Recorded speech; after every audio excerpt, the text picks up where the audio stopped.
salaamaaleykum mbokku Leral TV salaamaaleykum mbokku Leral.net tey nag ñu ngi fii nii si Golf Sud seet si nag un homme politique responsable politique mouvement pour l'émergence de Golf Sud tey moom lañ ñëw seet si pour waxtaan ak moom si grand entretien tey nag waxtaan bi dina yaatu duñu wax aspect bu nekk politique actualité lu ne dañu si waxtaan ak moom léegi nag balaa maa sori dama koy bàyyi mu nuyoo après ñu dugg si waxtaan bi. maa ngi nuyu sa téléspectateurs yi di ñaanal seen chaîne bi. yokkute vraiment que ñëpp xam ko liggéey bi rafet aw yoon yàlla jàppale leen ci loolu man nag maa ngi tudd Amadou Fall nekk président mouvement pour l'émergence de Golf Sud dëkk fii à Golf Sud depuis 2000 quasiment maa ngi fii depuis 2000. Monsieur Fall ma bëggoon ñu xam ne lan moo waral politique bi. En fait politique bi li ko waral damay dellu si ci cheminement bi man dama nekk koo xam ne dama juddoo Dakar yaroo banlieue man Pikine laa jàngee fa laa nekkoon di nitu banlieue bi ma yàlla jàppalee ba ma jeexal samay études nekk Sonatel j'étais ingénieur télécom à la Sonatel def fa sama carrière ba bàyyi dem di liggéeyal sama bopp créer entreprise di ci yëngatu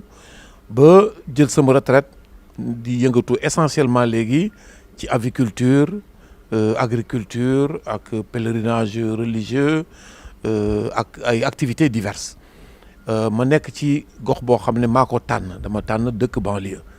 vraiment mënoon naa par snobisme ni gars yi def dem ay quartiers huppés et cetera mais man dama ne nañ dellu ci racines yi fi ñu jógee parce que ñi gën a sonn ci Sénégal da nga leen di fekk ci dans le milieu rural et dans les banlieues et aujourd'hui bu la yàlla jàppalee as tuut nga nekk ak ñoom di leen jàppale loolu mooy li ñuy war a def loolu moo tax ma sama nekkin fii. léegi dañoo bëgg juste nga ñëw si raison yoo xam ne moo la guidé ba nga créer mouvement bi. voilà raison yi plutôt dama nekkoon dañ ma désigné woon président conseil de quartier ñuy mener des actions sociales pour jàppale population yi mais ñu gis foofu ay nasax trop parce qu'on dépendait de la mairie et nos demandes n'étaient pas suivies d'effet. Alors on s'est dit on peut pas continuer comme ça. Au bout de 3 ans man j'ai rendu le tablier ma wax gars yi nañ defar benn mouvement citoyen boo xam ne au moins dinañ am plus d'autonomie dinañ mën capitaliser ay fonds dinañ mën a jël ay initiatives yoo xam ne danañu fajal nit ñi li ñu soxla en tout cas tout parti quoi luñ ci mun rek dinañ ci def suñu béy ci suñu waar. loolu moo indi raison moo waral ñu créer le mouvement pour l'émergence de Golf Sud en 2013. En 2013 ngeen ko créé mais bi ngeen ko créé ba tey lan ngeen réaliser loo xam ne fii nii Golf Sud mën nañu ne voilà mouvement bi mouvement de l'émergence de Golf Sud moo ko teg loo xam ne dañ koy téye lu palpable. ba lu palpable defe naa ne boo duggoon ci population yi nga laajte mouvement pour l'émergence de Golf Sud ak Pape Amadou Fall lan lañ fi nekkee danañ la wax ne la ñoom essentiellement ay nit yoo xam ne activité sociale la ñu nekk vraiment on balaye nag le sens large lépp loo xalaat rek ne nit am na fi soxla fii ñun buñ ko yëgee danañ ci taxaw danañ ci jàpp waxuñu nag mën nañ régler problème yëpp mais vraiment ni ñu nekkee nit ñi gis nañ ne yittewoon nañ seeni problème buñ sañoon seen dundin seen nekkuwaay tane li mu nekk et loolu moo waral ñu ni donc nañu continuer rek ci li ñu nekk nii boo xoolee mbas mi bi mu fi génnee maire baa ngi fi mais bu ñëwee taxaw ñu nga laajte ndax moom elle nous a damé le pion wala déet ci activité de sensibilisation activité d'assistance aux populations joxe masque joxe gel et cetera ñun ànd ci ak ASC yi di sonn di liggéey foo xam ne gisuñu ko donc aujourd'hui ñun mun nañ wax ne ne serait-ce que volet boobu rek vraiment on n'a pas à rougir ci liñ ci def. mais mouvement bi ban approche novatrice la am par rapport ak yeneen mouvement yu fi dala am. bon je ne peux pas dire activité novatrice lan laa mën a xam rek mooy ñun disons démarche bi ñu jël. approche novatrice. voilà approche bi ñu jël ñun dañu wax ne nit ki da nga koy éveiller ci li nga xam ne moo war a faj soxlaam parce que nit ki doo ñëw di ko perfuser di ko assister ci loo xam ne day jël habitude ne daal man bu ma sonnee dama yuuxu ñu jàppale ma et loolu dafa nekk loo xam ne population yi dañ leen ci yar depuis longtemps day ñëw ñu ngi naw nit ñi bu dara amee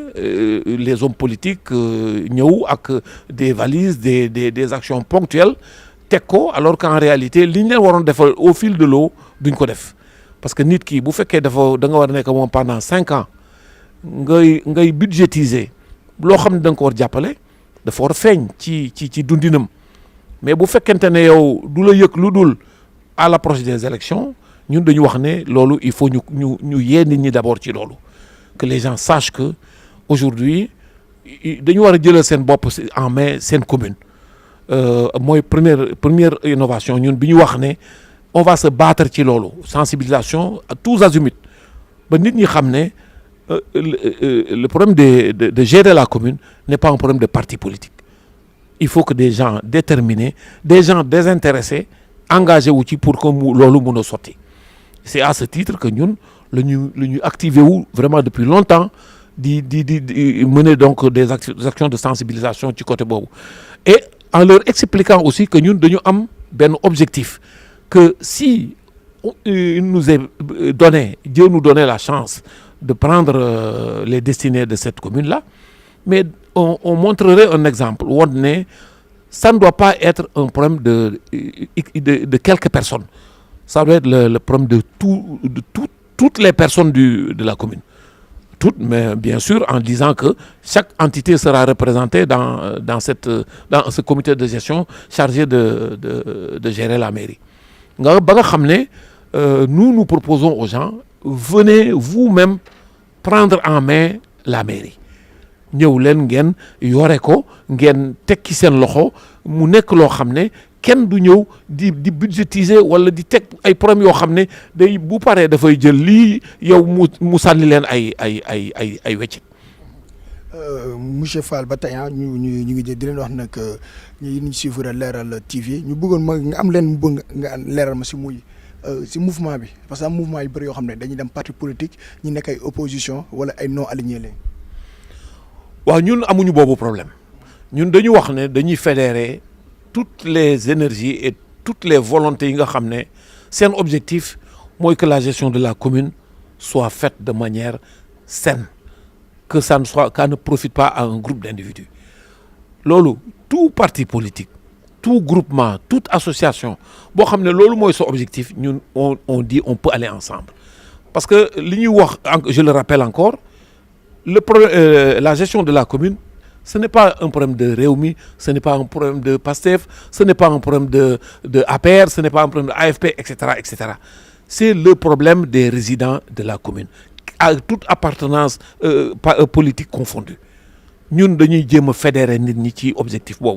Gérons notre commune indépendamment des intérêts des partis politiques. Parce que les intérêts en jeu, intérêts nga xamné mom lañuy dakh moy intérêt commune bi. Donc du intérêt benn parti politique kon boog ñun dañu jàpp ne on n'est pas opposé au pouvoir on n'est pas affilié à l'opposition nous sommes un mouvement boo xam ne daal on essaye de fédérer tout le monde pour que ñu jàppale ñu jël commune bi gérer ko de manière saine. Voilà si biir loolu ba tey gis nañu nag instant ñuy waxtaan on va parler de l'actualité gis nañu instant ni chômage bi ñu ngi jël gaal yi immigration clandestine dafa ñëwaat loolu ban jàngat nga si am. xanaa di déplorer loolu rek wax dëgg yàlla di ko déplorer je sais que le président Macky Sall bi muy jël pouvoir bi il avait des promesses vraiment encourageantes je pense qu'il parlait de 500 000 emplois c'est vrai que man mënu ma wax ne ils n'ont rien fait dans ce domaine beaucoup de choses ont été faites mais dama jàpp ne li nga xam ne mooy li primordial moom la ñu defagul ba léegi mooy conscientiser jeunes yi ñu xam ne leur avenir n'est pas hors de leur pays seen devenir nekkul ci biti ci dëkk bi la ne ku génn bitim réew ñoom génn nañ ci ñeneen ak ñeneen les gens qui couchent sous les ponts les gens qui errent qui se droguent qui se prostituent ñan la ñi nga xam ne dañoo jël gaal dem dans des conditions d'immigration illégitimes ñëw tapat papier tu peux rien faire c'est un pourcentage infime ci gaañooñu mooy tirer seen épingle du jeu donc nga toog benn quartier gis benn waay ñu ne dafa demoon ci gaal yi tabax na lii tabax na laa dans le même temps tu ne te dis pas que 10 000 d'entre eux dee nañ ba 5 000 dof nañ y en a 10 000 ñu ngi toog dans la misère am na ñoo xam ne plus jamais dootuñ fi ñëw parce qu'ils n'ont plus la possibilité de revenir mais loolu donc ku am conscience ci loolu nga xam ne tu as une chance sur 1 million nga dugg foofu tekki dara mais kooku jarul ngay foye sa bakkan. mais monsieur Fall est-ce que ça ne serait pas par exemple un désespoir envers de la jeunesse envers l'État aussi. d'accord naa désespoir la mais premier point bi mooy liggéey bi état bi war a jëkk def mooy loolu quand on dit dañuy def un plan pour l'émergent un PSE plan pour un Sénégal émergent ñi war a jëkk émerger mooy les populations les jeunes en particulier lan lañ war a def ak ñoom teg ay programme yoo xam ne daf leen di may la possibilité ñu am une visibilité sur seen avenir des diplômés qui sont là qui def ay bitigu mbagg des gens yoo xam ne am nañu capacité liggéey ci ay projets d'envergure yoo xam ne bon on voit maintenant quand même y a des éclaircies yu ma commencé gis mais dafa tuuti aujourd'hui état bi dañu war a fàtte les projets stratégiques yu mag yi ñu yoree xam ne le élément de base bi ñu war a taxaw dëgg muy nit ñi la population dañ leen war a éduquer on a des jeunes qui ne sont pas éduqués en très grande majorité lu ci bari jànguñu alxuraan jànguñu école amuñu conscience ci dara des gens yoo xam ne ils sont faciles à emporter seen gëm-gëm pour ñu dem ci li ñuy dem nii il faut nga ñàkk conscience dëgg-dëgg pour que nga mun a yaakaar ne aujourd'hui l'Europe malgré la pandémie dafa nekk benn voie de réalisation pour les pays du tiers-monde ñi fay réewu yëpp à commencer les pays européens ci seen bopp yi nga xam dañu déshérité di fa dem ils trouvent pas leur compte waxuma la ak ñun les Africains regarde ce qu'on vit ñun d'abord on est un pays boo xam ne à très forte majorité islamique 95% dit-on comment un pays boo xam ne yow tu vas dans un pays je cite la France dañu wax ne c'est un rejet en réalité de l'islam donc aujourd'hui quand ne serait-ce que facteur boobu rek war na tax yow nga xalaat ne man bu may dem France damay dem fekki ñoo xam ne man li ma gëmuñu ko li ñu gëm xanaa ma fekki leen ci bu boobaa loolu musiba am na donc aujourd'hui nga ñëw dëkk boo xam dañ jàpp sa prophète di ko saaga ne am nañ ci droit danañ ko def te doo ci mën dara mais bu yow au moins nga bañ fa dem en plus de ça ba nga sàkk maintenant pexe pour noo jàmmaarloog ñoom waaye yow nga ne non sama dëkk neexuma sama culture neexuma li ma nekkee neexuma li tubaab yi nekk moo ma neex mais loolu mënu ma wax ne c'est la faute de l'État à 100% nit ñi war nañu toog jël conscience quand même ne am na loo xam ne un minimum de responsabilité bu ñu am. mais monsieur Fall loolu suñ ko xoolee ba xool loolu tamit daa mel ni taux de chômage bi si la bokk parce que ba ñu xoolee pourcentage gis nañu ay ANSD def nañu 16% gis nañu def ay 48% gis tamit ñu génn di revendiquer le taux de pourcentage u chômage yi tollul noonu est-ce que tamit nekkul ñàkkum xëy bi moo tax ndaw yi tamit jël yoonu gaal bi. mais ñàkkum xëy bi moo leen di inciter ci loolu ñëpp d'accord nañ ci bu ñu ku amoon looy xëy doo dem mais nag jàpp naa it ne. il ne faut pas faire quand même de l'amalgame am na ñoo xam ne nit bu demee réunir 600 000 wala 800 000 xelam nekkul ci dara lu dem dugg ci gaal kooku y a quelque chose un travail qui doit être fait à son niveau kooku xamul ci lan la ne. mais la ngay wax autorités yi ba ndaw yi mën a toog seen dëkk tamit di liggéey aussi. mooy li ma wax sànq rek état bi priorité principale am aujourd'hui du terre. du les grands projets de développement da ngay développer koo xam ne li nga koy defal si tu as une population qui n'est pas capable d'appréhender moom li nga koy fi nga ko jëmale loolu ça sert à rien population boobu nga war a jëkk travailler il faut daara yi ñu may leen doole daara yi di former parce que comme l'école ne peut pas absorber toute la population il faut nga jël daara yi nga jox leen nga ñu jël seen quote-part nga jox leen structurer leen yokk leen pouvoir ñi ci des écoles yi nga def des écoles professionnelles ay filières yoo xam ne yu gàtt la qui aboutissent à des emplois immédiats nga xam ne loolu nit ki bu ñëwee ñi génn CM2 ñi génn troisième dañuy immédiatement dañu leen di may ay voies yoo xam ne danañ mën a liggéey. Mais si tout le monde poursuit son cursus ba dem bac nga am des bacheliers à n'en plus finir ñoo xam ne xamuñu lu bari mënuñu lu bari quand tu vas dans une entreprise on te demande pas si tu as le bac les gens regardent ce que tu sais faire et si tu sais rien faire un bachelier un licencié à quoi bon amul njëriñ. Donc aujourd'hui formation toute la structure de formation moom la état bi war a xoolaat adapté ko ci li nga xam ne mooy impératif dëkk bi. mais ñu ñëwaat ba tey ci actualité gis nañu tamit comme ça nga waxoon nga ko rek transition la ñuy def dem ba France gis nañu tamit Emmanuel Macron lu mu wax dane nous n'arrêtons pas la caricature ban jàngat nga si am. bon sañ na ko wax parce que moi je pense que irresponsable loolu li ko président Erdogan wax man dama adhérer pleinement ci loolu nit koo xam ne da nga jiite dëkk boo xam ne dafa am ay musulmans nga taxaw li ñu gën a fonk ci àddina li ñu seen seen fondement wu croyance nekk seen prophète nga ne yow am nga droit di ko ŋàññi di ko xas di ko ñaawal di ko doyadal ba pare nga ne yow da nga bëgg ñooñu ànd ak yow waxuma la nag ñi nga xam ne doog bokku leen dëkk ñun Macron lu mu soxla fii moom moo koy wut si ñu ko yombal mais aujourd'hui loolu dafa war a dakk tubaab yi dañu war a xam ne ñun ay nawle lañu li nga xam ne romb nañ ko dañ ko war a dagg dépendance bi ñu am ci tubaab yi ñu ñuy sucer continuer di ko def loolu suñu dirigeants yi ñoo ci war a taxaw mu dañ. Aujourd'hui Emmanuel Macron dafa war am recevoir une réponse mais vraiment à la hauteur de de son arrogance et de ses affirmations mu xam ne ñun li ñu gën a soxal ci àddina mooy ki nga xam ne moom ne mu ne lu ko neex wax ko moom fii bu taxawoon fii du ko wax na taxaw dëkkam wax ko donc ñun nañ ko wuyu ci suñu dëkk Emmanuel Macron ñemewul dem ci benn pays musulman di wax li muy wax. mais gis nañu Erdogan nee nañu boycott est-ce que Sénégal dina boycott. Sénégal nag man dañ maa jommal man population sénégalaise ñu ma jaaxal lañu parce que gis nga nit dafa am da nga war am lu la naqadi da nga war loo xam ne bu amee donc da ngay indi ñëw aujourd'hui mënuñu wax ne ñun dëkk bi 95% de musulmans moo fi ne ñu am ay tariqa ay grand marabout ay mufti ay nit ñoo xam ne dañu jàng lu sori ñu toog dégg ne ñu ngi doyadal seen prophète te kenn du wax. ay activiste ñooy rey seen bopp ci mbedd mi ñu leen di jàpp di leen dugal ci ay panier à salade di leen sonal mais Sénégal fan lañ ne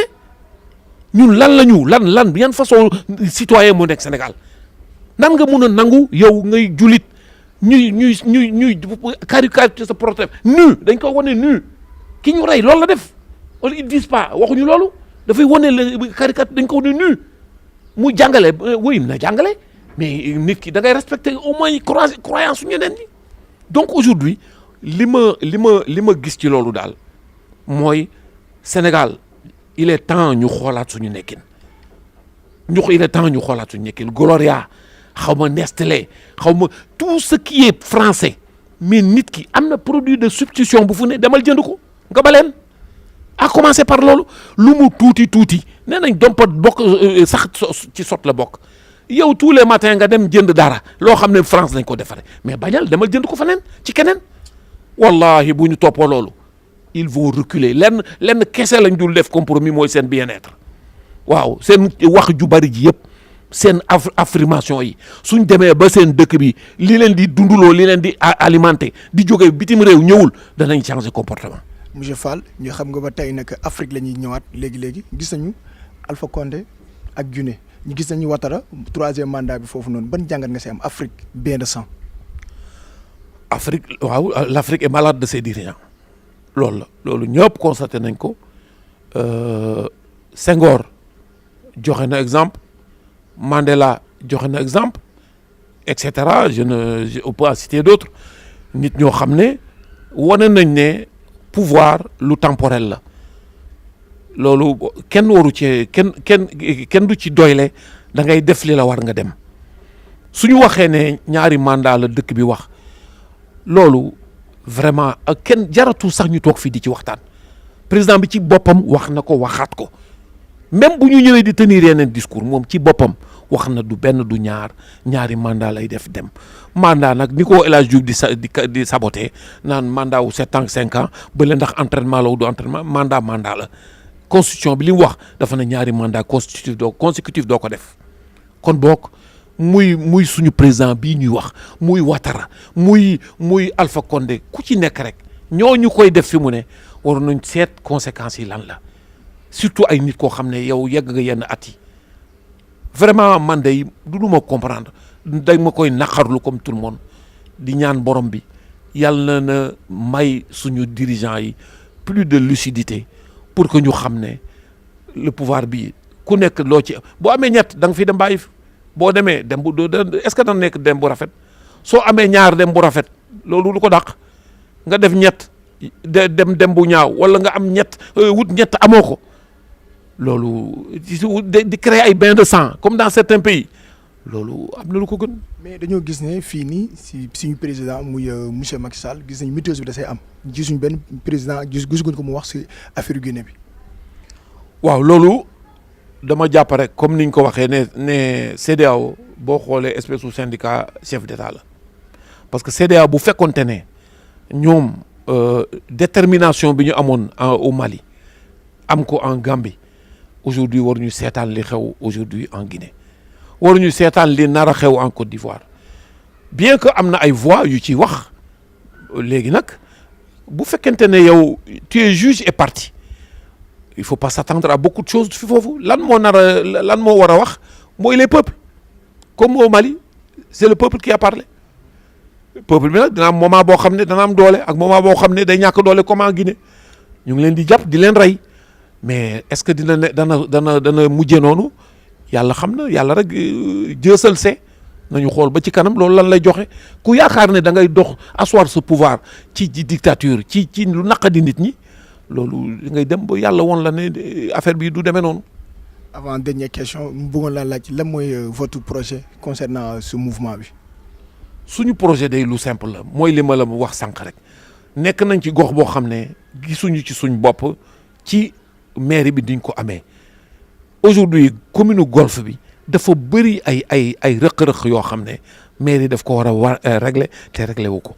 nit ñi àndaloo nag maase ci ne il faut absolument ñu jéem a soppi loolu nag moom laay inciter ñëpp ñu xam ne man du pouvoir a ma intéressé du mairie moo ma intéressé li ma intéressé mooy un groupe d'hommes désintéressés ñoo xam ne dañu motivés par le bien-être de la population groupe boobu ñu ñëw teg seen loxo ci mairie bi pour que mairie bi dox ni mu war a doxee. monsieur Fall la mooy kàddu gu mujj bi.